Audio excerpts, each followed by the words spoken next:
Port বিধানসভা কেন্দ্রের all India কংগ্রেসের প্রার্থী আকিব গুলজারের সমর্থনে একটি মেগা রোড শো এর আয়োজন করা হয়েছিল। এই রোড শোয়ে দেখা গেল প্রাক্তন ইন্ডিয়ান ক্রিকেট টিমের ক্যাপ্টেন তথা কংগ্রেসের নেতা আজহারউদ্দিনকে।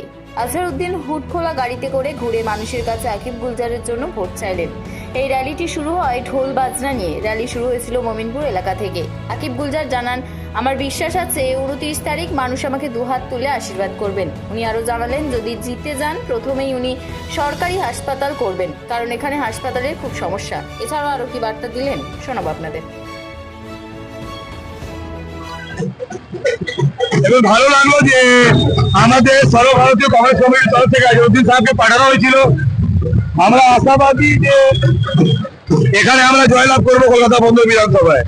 কারণ হচ্ছে 15 বছরে ববি হাকিম যা কাজ করেছেন সেটা থেকে মানুষ খুশি নন এবং এই কলকাতা বন্দর এবার পরিবর্তন চাইছে। রাহুল গান্ধী আসবে, আমাদের ক্যাম্পেনে রাহুল গান্ধী আসবে। মানুষকে বার্তা দেবো, 15 বছর অন্য পার্টি গেছি, একবার আমাকে চান্স দেবে।